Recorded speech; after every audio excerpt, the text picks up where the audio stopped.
just don't give up. Keep trying different things. So, during it all, it was, and her parents were amazing with that too. But it was, all right, well, let's go get you in front of a doctor. Let's go get you in a group. Let's get you in. Let's go to AA meetings. Let's do this. Let's do that. And when something fails, it's not that, man, this is just going to, nothing's going to fix this. You just need to find what works for you. Stories are powerful. Welcome to the Rise, Recover, Live podcast, brought to you by The Phoenix. This is a space where people impacted by substance use can come to share their story of strength and resilience, get open and honest, and inspire hope and build community through shared experience. We'll be talking to people in our community on their own recovery journey and shine a light on the topic of recovery in all its forms. Maybe you'll hear some of your story in theirs. Let's show the world that together we rise, recover, and live. All right, real quick, before we get into this episode, we want to inform you of a brief hiatus we are taking. It is summertime. Yeah, if Liz's jingle doesn't indicate it for you, we had to take a break. Rest is important, and so we're just going to take some rest. Yeah, we're just going to take this summer to rejuvenate, to put together some new, really exciting ideas for the podcast. But we are not leaving you high and dry, right, Bryce? Nope. Meanwhile, we are replaying some of our favorite episodes, which you may have heard or you may have not have heard, but we're going to replay them. Yeah, and every time I listen to one of the episodes, I hear something different that I didn't hear the first time or that I need to hear in a different way this time. So I hope that you do listen to the replays. And in the meantime, we've got some asks for you. First off, if you haven't already, like and subscribe to the podcast so you can stay tapped in. Secondly, there's a volunteer interest link in the show notes. If you have any experience with SEO, graphic design, or anything that could help take this podcast to the next level, we want to be able to work with you. Yeah, the great thing about volunteering is you get to be more involved in the recovery community. You can give back a little to the podcast, get to know us, and also get some experience if you are looking to advance your career in graphic design, SEO, etc. So enjoy the episode. We love you. We about to go hit the beach. We'll talk soon. Hello, everybody, and welcome to today's episode of Rise, Recover, Live, the podcast. I am your host, Bryce III, and this is my wonderful co-host, Liz, and we have a special, I had to say it like 4 times, guest today. And Liz, do you want to kind of like run down why today's guest is so special and why you are in the same room? I would love to. Yeah, this is our first ever episode with 2 people on one mic, which is, special in itself. And we've already learned a lot technology wise. So first of all, hi, everybody. Thank you for being here for the Rise, Recover, Live podcast. I'm Liz and just could not be more grateful that you've decided to spend a little bit of time with us today. This is an extra special. I'm going to leave all the extras out. You missed a couple of extras. I said it 4 times. I think you covered it. So I'll leave those out, but they're in my heart because our guest today is our first supporter of folks who are in recovery. And he is in particular my biggest supporter. This is my husband, Billy, and just beyond grateful for his generosity in sharing some of his story, some of our story, and really his experience in our story. And I anticipate there's going to be things that I haven't even heard. So part of me is incredibly nervous and also really, really excited. And anytime I am nervous, the thing that makes me less nervous is that, he's here with me. So I get that extra. My freaking heart. Billy, what's up, man? Like I said before we hopped on the show, I've heard so much about you. The support has bled through conversations and the way that Liz is able to show up in all of her multiple roles. She's always mentioning you as a support, as a cheerleader, as a rock. And I am absolutely overwhelmed with joy that you're here on the show today. Nice to meet you. Nice to meet you too. Yeah. Thanks for having me. Yeah. So I always like to start the show out just by asking, how's your energy today? Good. Very good. Yeah, it's a beautiful day, beautiful day here in Florida. We're actually off this week. We just celebrated our 10-year anniversary. So nice. Extra special. Yeah. So, congratulations. What'd you all do for the anniversary? Thank you. We, we don't live far from the beach, but, we don't get a chance to spend a ton of time there as much as we would like. So we got an Airbnb and just stayed on the beach for 2 nights. Nice. It was awesome. Yeah. I'd love to stay on the beach in an Airbnb right about now. I think I'm about due for it. I think you might have just planted the seeds. Yeah. Well, Tampa's calling you. We got some of the most beautiful beaches out here, and yeah, it is something extra, like just I don't even know, luxurious about being able to drive, what like less than an hour to go to a place, but then still feel that disconnected and be able to just stare at the water. And we had our honeymoon on a beach 10 years ago today. We were sitting on a beach in the Caribbean, and it's just been such a full circle because let me tell you, 10 years ago today, we definitely wouldn't have done the kind of things that we did on this little vacation. We got up at 6 a.m. to see the sunrise. We did a little bit of yoga. We, just enjoyed things in a very sober way, which was such a gift. Mm-hmm. And that wasn't how it was back then because Billy had the front row seat to a lot of the hardest times for me. So that's a big reason why we're having this conversation, because I think and I hope and I appreciate that there's a lot of people part of the Phoenix community and just the recovery community period who were there or are maybe right now going through a loved one who is struggling with substance use. And that's probably the biggest question that I get from folks when I start talking about recovery publicly is like, my sister, my mom, my husband, anybody this is happening to them right now. Like, what can I do? Like, how can I help? And, I have answers that, things that helped me, usually the things that Billy did. But I think, he's going to be able to speak to that much more than, us on the other side could. Yeah, no doubt. And so, Liz, I'm not sure if you count days. I was listening to the Courtney episode, and she called us day counters, right? So I just hit my 9 years yesterday, but I don't know if I've ever heard you say this is the amount of time that I have. So do you count days or not? No, I don't really, very on purpose. I've been about 4 years, but I always have to kind of pause and think about it because that's something that I did for a really long time. And then I'd get to a certain point and feel like, okay, I did it. That's long enough, and that would be a problem. And then also like the times that I would relapse, that I would drink again, I would feel like, well, I lost it all. I lost that time. So I might as well go big, and I found that mental model, which is not the case for a lot of people. I know counting is really powerful for a lot of folks. For me, I realized that it wasn't serving me. And so I let it go, and I just take every day, enjoy every day as it comes. Yeah, I think the reason that I ask is that I know how unimportant time is, especially when we're focusing on the most important time that we have, which is today. Especially when it comes to recovery, I can't sustain today's recovery off of yesterday's work. And I've also learned that time for me gives me a bit of perspective, allows me to put things in a context. And so when you say, it's our 10-year anniversary, and 10 years ago, it was something totally different. And then you say 4 years of living life in this way.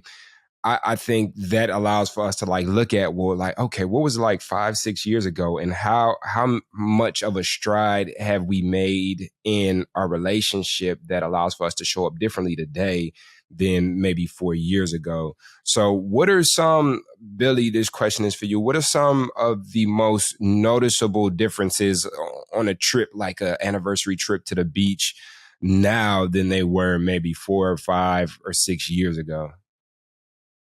I mean, really everything.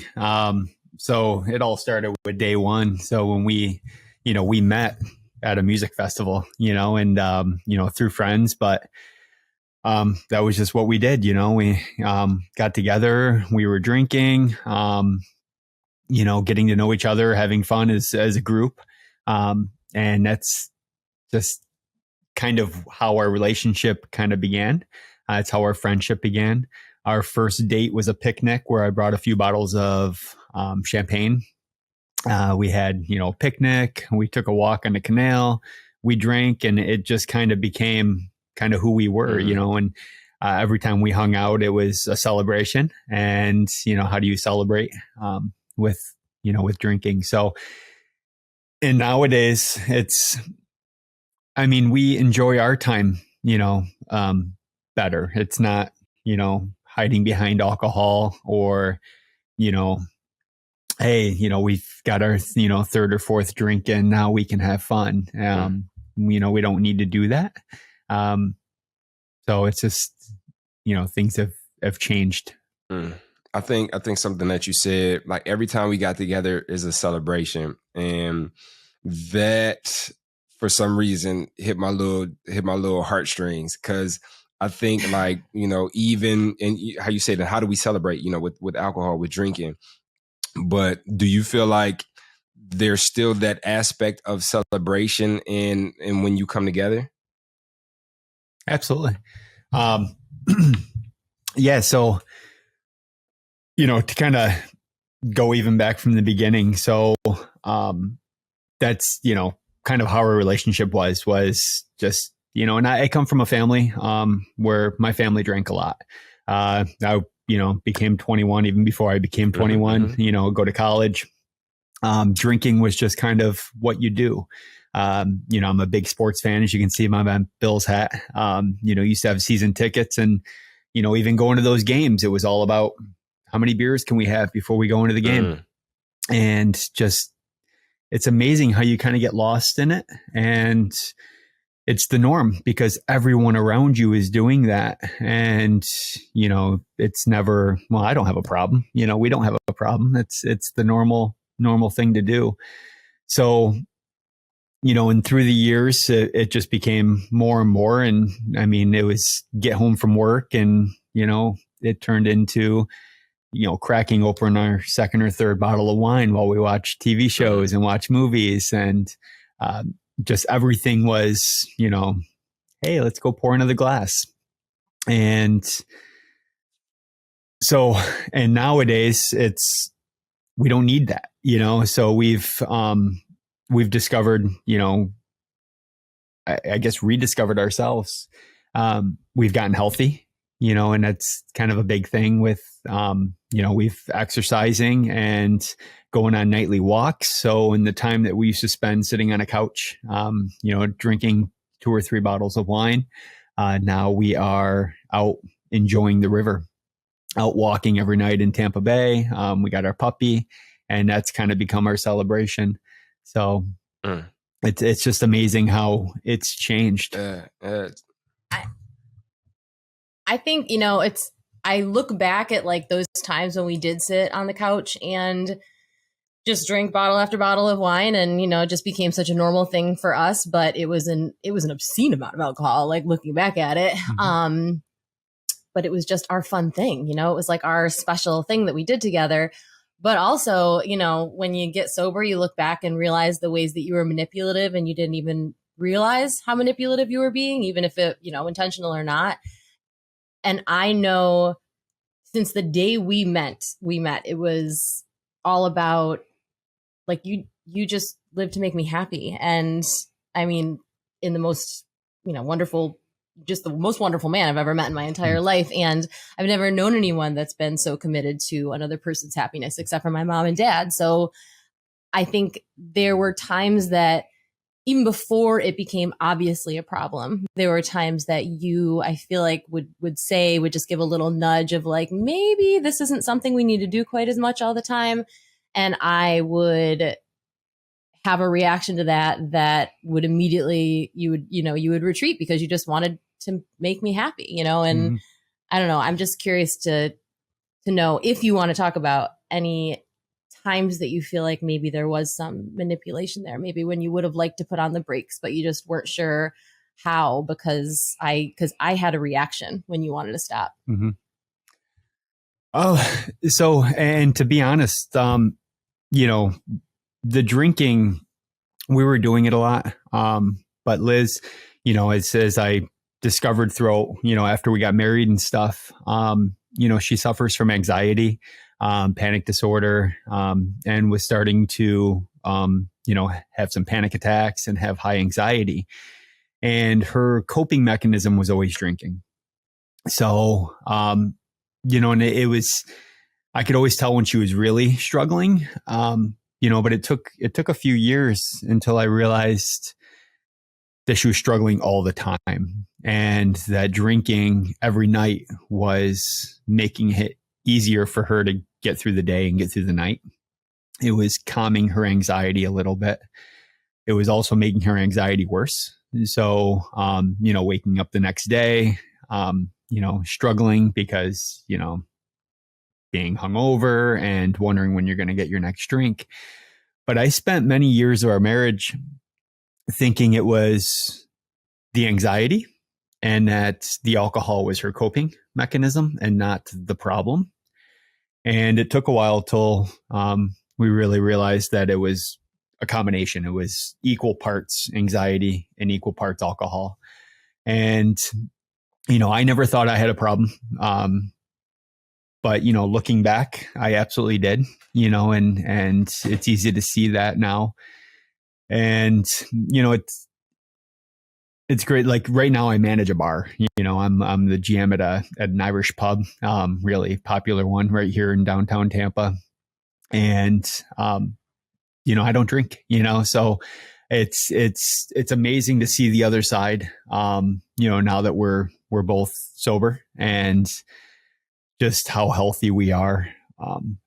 It's amazing. No, I definitely agree in the level of amazingness.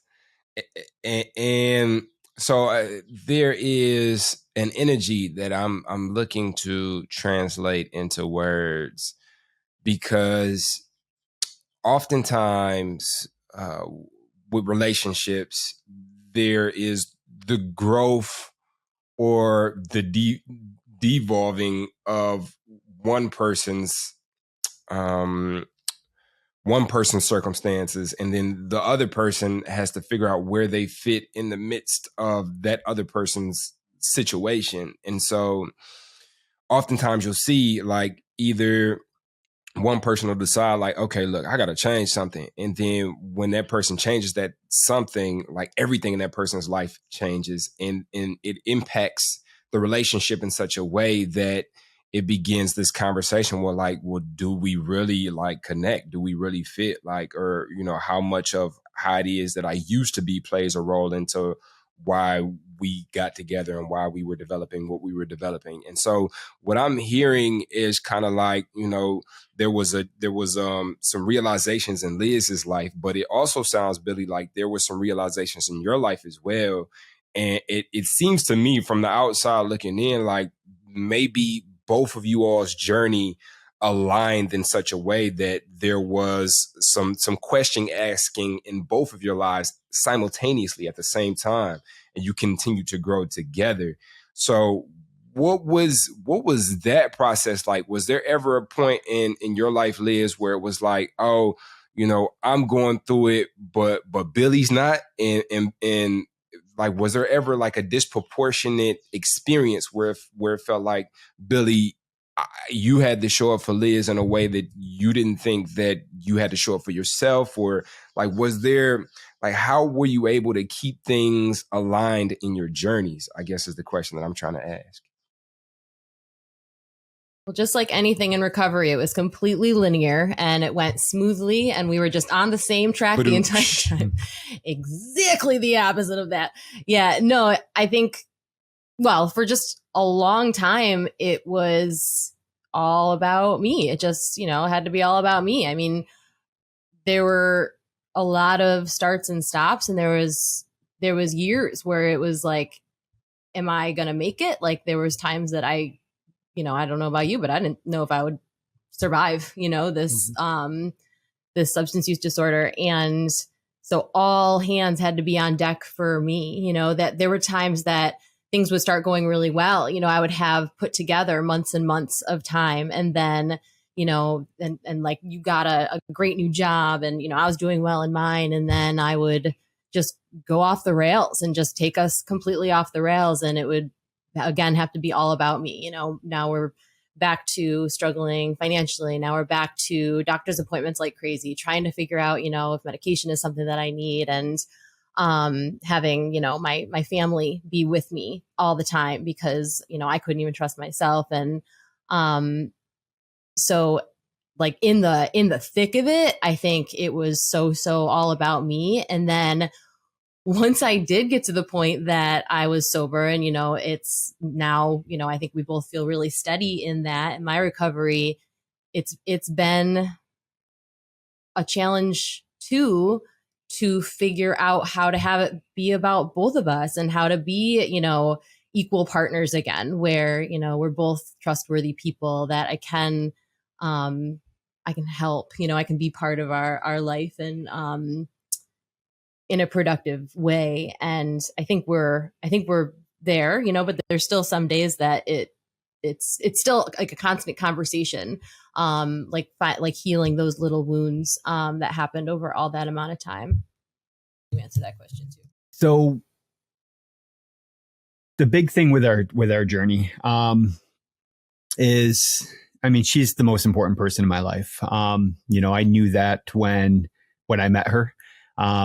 I mean, literally the night after I met her, I told, my best friend that I was going to marry that girl someday. And so when she was struggling and when I needed to, when our lives literally had to stop and we had to make an adjustment, we had to move out an apartment, and move back in with our parents, for a short period of time. Like that was fine. You know what I mean? Like it was because it was what we needed to do for my wife. And I was able to make that adjustment. Her family's been just amazing. So, when things have been real bad, when, there was, hiding of alcohol and drinking and, being incredibly intoxicated in the middle of the day. And it was like, all right, well, now this is an emergency. Me being able to have them, being able to call her parents and be like, right now is like, it's getting serious. And, for her mom to jump on a plane and be here, in 3 hours and be here for us was huge. It was everything.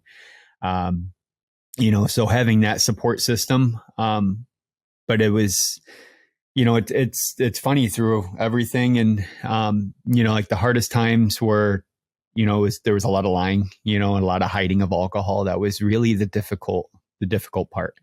And to me, even, you catch it and stuff like that. I always thought it was the anxiety and, that was her coping. And I still think that was a big part of it. But really she was craving alcohol too. That was, something that it took me many years to realize that was one of the biggest issues. But she was my most important person, and so no matter what. So when we determined, cause we'd stop drinking for a while and then it would be like, because I thought it was the anxiety and not the drinking. We'd, want to celebrate something. I'd get a promotion or, and it's like, she'd kind of put the, be like, I think I'm okay. I'm okay now. And it's like, okay, well, let's, tonight, we can have a few drinks. Cause I really, I thought I missed it too, and being able to kind of go back and have a few drinks and enjoy that. And then things would just unravel again. And it would kind of be starting all over. But I mean, when we've really determined that it was done and we were, it was a drinking problem and she was going to stop drinking. I had no problem, doing the same because, she was my most important person. And it was, it wasn't selfish. It wasn't, it wasn't, it was an easy decision for me. And everything's been an easy decision. Anything that we've needed to do, any money we've needed to spend, any changes in our lives we needed to make. It was, either do it, and, get my wife healthy and in the right place and have us be great, or don't, and then what? Then the marriage is over, and we can't go on like that. So it was it's really so it seems to me like you all's relationship really affected you in such a way that was kind of your motivation for changing up the lifestyle. So do you feel that Liz's experience influenced you in such a way that it was like, okay, maybe I need to look at these things for myself? Or do you think that the main motivation for you was the relationship, to make sure whatever this relationship requires, I'm gonna show up for it? Yep. It was definitely, the relationship, like I was willing to do anything for that relationship. Now, looking back, the changes that we had to make for her really just benefited me. Like you're welcome. Thank you. So it's amazing. How you just, when we got married, I was 250 pounds. We met, I was 220. I haven't been under 200 pounds and, since I was 16 years old, and completely cut drinking out of my life. Don't really change a whole lot else. And, like I'm healthy, like I wake up and,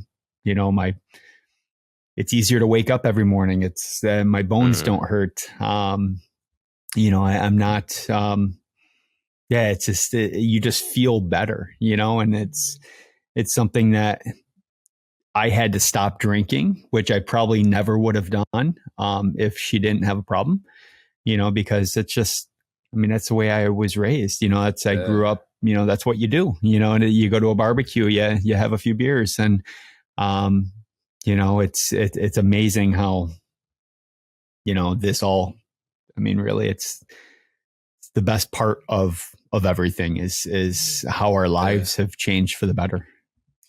I have a question. Like, I'm wondering, like you've said, for our whole lives, you've said, and just now you've said that, I was your most important person. And so stopping, and changing our lives and all these things it was a no-brainer. And I know that just like anything, if you haven't experienced something within your own, mind and body, it's hard to understand somebody else experiencing it. Cause you're my most important thing. Like you're more, you're just my most important thing. Can't say it in other ways without crying. But I couldn't stop for you. I couldn't change for you. Like there were a lot of years where I would promise, and then I would not keep that promise. Sometimes that promise was a lie from the start, Mm-hmm. And that had to really suck. Like that had to suck to know that you would do anything for me. And I just couldn't do this one thing for you that, like, why not? Like, just stop. Like, how are you able to wrap your mind around that? Well, because you were going through, yes, we've had so many conversations where it was, you told me, you promised me you weren't going to do this again. And here we are, and find these little bottles and, you're non-responsive and just in a really bad place. And yeah, I spent a lot of time thinking, what are we doing here? Like my wife's lying to me. She promised me that she wouldn't do it again. And then here we are for the 20th time, going through that. But I also knew that you needed help, that your anxiety was at the time out of control, that your drinking was out of control.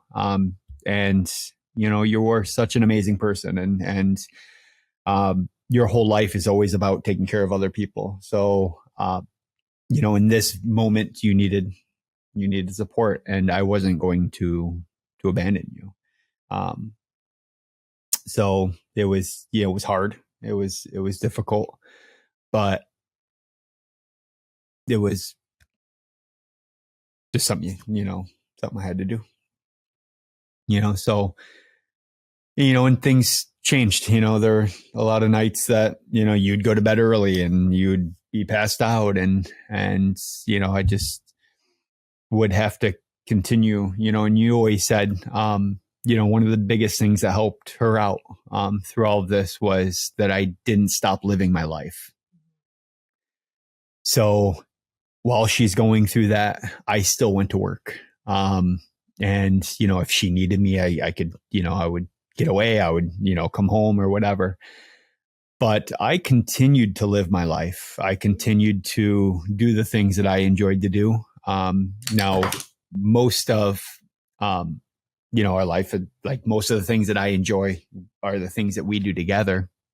But, I'd still, watch movies that I wanted to watch, still go to the movies, still, go out to lunch. And, for a while, even, when I didn't quit drinking totally, that would be the time I wouldn't ever drink around you. But if I would had the day off, I would, walk to lunch and have a drink with lunch and,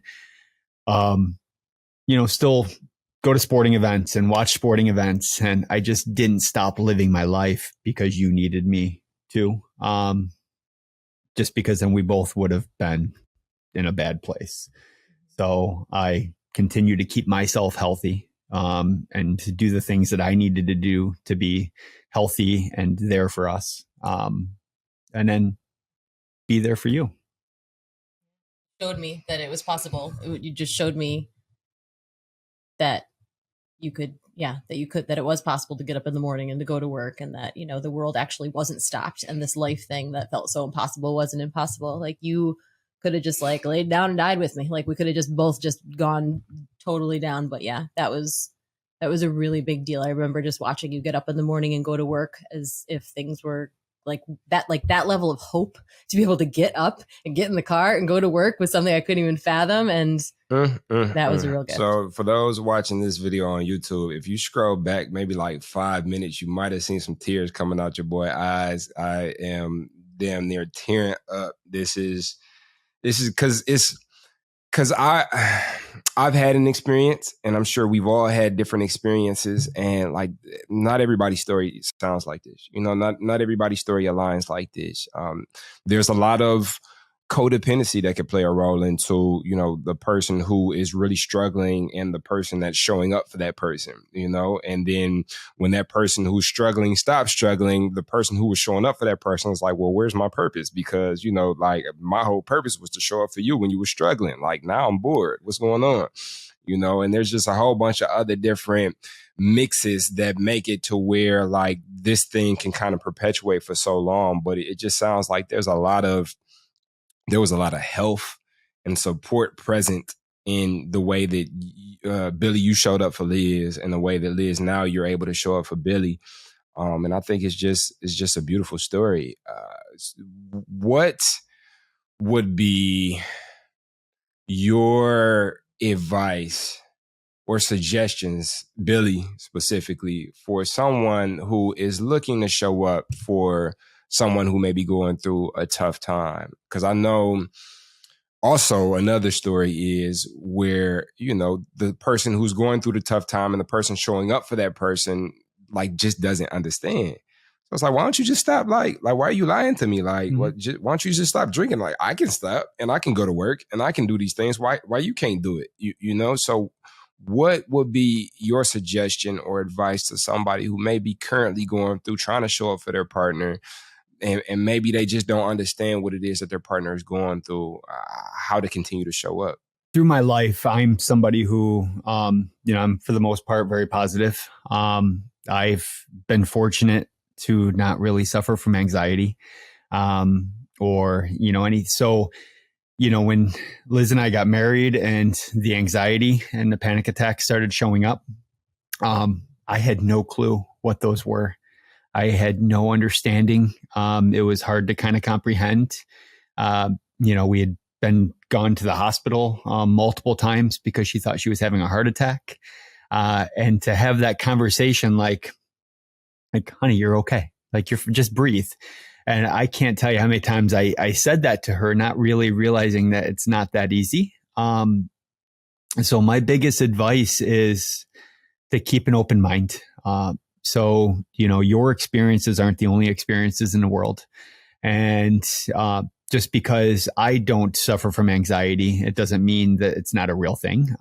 Or, you know, just because I think I can go a day without drinking, or, oh, I can have 3 drinks and not have a problem, that it doesn't mean that somebody else is in that same boat. So just keep an open mind, and, you know, learn as much as you can and try not to make the same mistake twice. So, you know, and by that, you know, being, stop telling my wife to just breathe. Everything's going to be fine. Stop. It's going to be okay. And to understand how, you know, difficult it is. So it's, yeah, it's, that would be my, you know, big takeaway is just to keep an open mind. And if you love somebody and if you need to be there and want to be there for them, it's unconditional, you know? So, no matter what it takes and no matter what it was going to take to get her to a good place, I was going to be there. You know, and we'll figure out where we are at the end, you know? So I wasn't going to leave her in the middle of it. You know, and I remember even saying that, you know, being like, this is it. This is the last time. And I know when I said that, I didn't really mean that.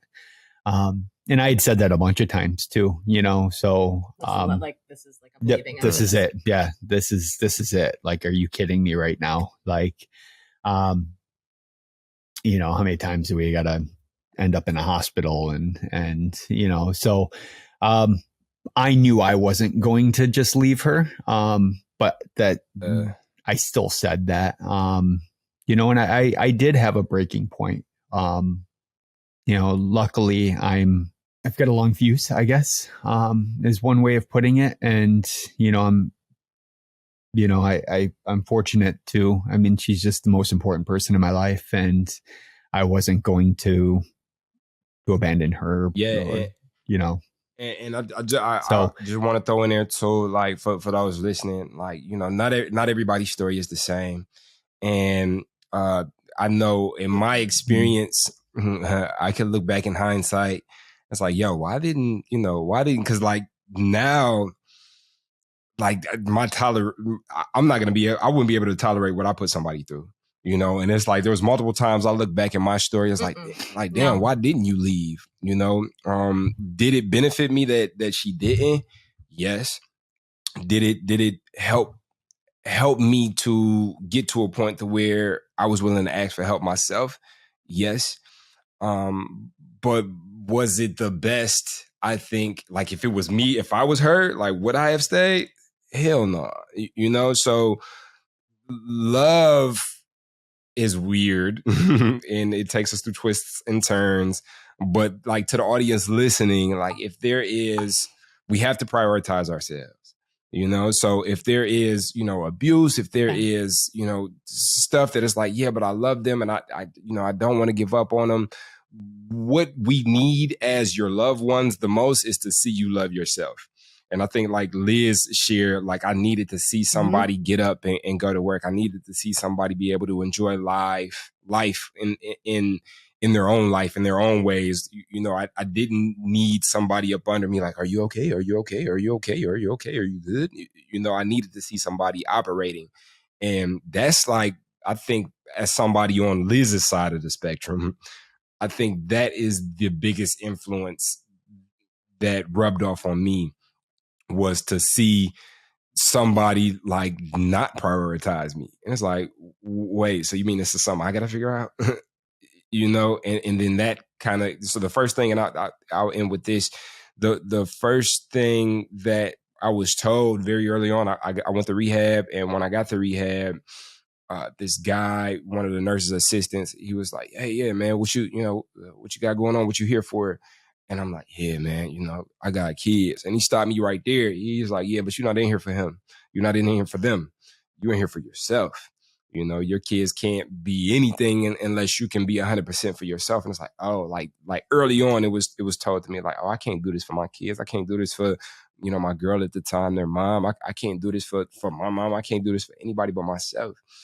And that allowed me to really like focus on being able to be whole and complete for the people in my life. And I think the people who influenced me were whole and complete for me without like trying to push something on me or without trying to nurture and coddle me.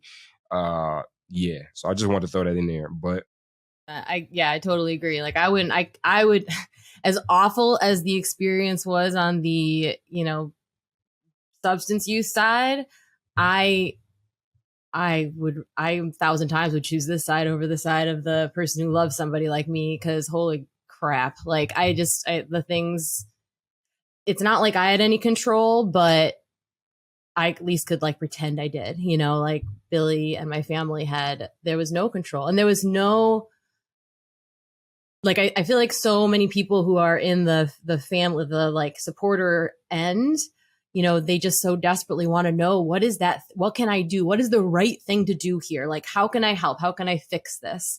And the answer is that there is literally nothing you can do. Like, until I'm ready, until I decide that for me, it was a big worthiness thing. Like, when I'm ready to decide that I'm actually worth saving and like living, then I'll be able to take those next steps. And, for me personally, having, somebody there who the entire time had been telling me I was, and then on the other side be like, wait, you still think that? You crazy person, you.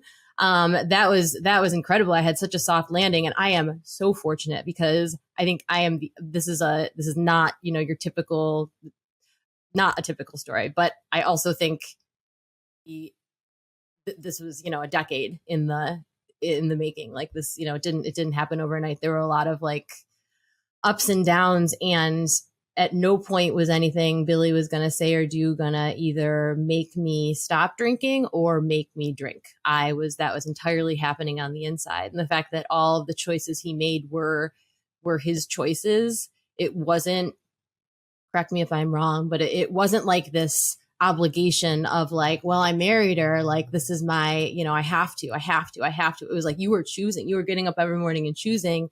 And if you're a person right now who's supporting somebody who's experiencing this and that's not your choice, that is just as valid, because you can't fix it for the person. Like we got to do it for ourselves. So if you need to go to take care of yourself, like sometimes that can be the thing that is going to be helpful for the person. But there's just like, you're just not the one with the bottle in your hand or the drug or whatever. Like, so as much as it is just the heaviest thing you could possibly go through, it's their responsibility. And it could be tough fault to hear, because it's like, holding on to hope. Hope is like one of the most powerful things that we can hold on to when it comes to dealing with somebody that's going through active addiction, alcoholism.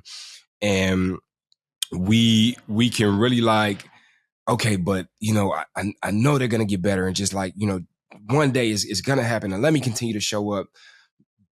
And this could be tough to hear, but the truth is they may never get better. They may never get better. And I'm not saying that there's not redemption for everybody, but like Liz said, it's their choice. And if they continue to choose this road, it's an impersonal thing, because it has nothing to do with you and the love that you have for this person and how much you show up for that person. It is just that person's choice. So once again, like, I think this will hold the record for the first episode that I've shed real tears on, because it's so beautiful. I believe in love, tough. I believe in showing up. I believe in, caring for the people that you care for, and just to see like the manifestation of that through you all's relationship, and how your experience benefited you both, and how you both have Phoenix shirts on right now, and how you both have like, your health has increased, and the way that you're able to show up for each other has developed and evolved, and how you can go on the beach for your 10-year anniversary, and, you're moving, and all of this great stuff is happening in your life. And it's kind of like that I won't say ending, because I really don't believe there is an end. I believe it's a practice. So we can't say that happy ending, but that you all are practicing recovery. I mean, for lack of better terminology, you all are practicing recovery. You are recovery in action.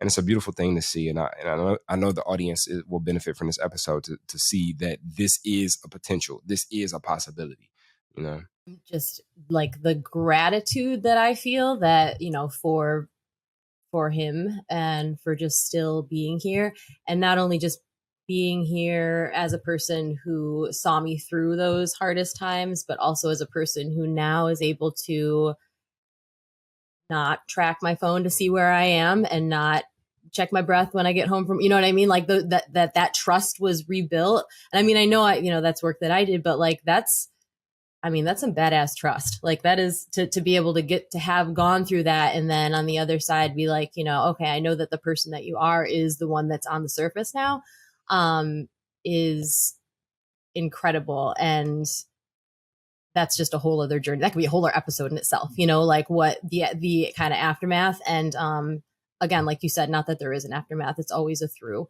and recovery is a day-to-day thing. It's not like, I also feel like the way we talk sometimes is if I'm all better, and, that's not a thing either. It's just, it's always finding those ways to be okay and to be safe and to keep each other safe. And then,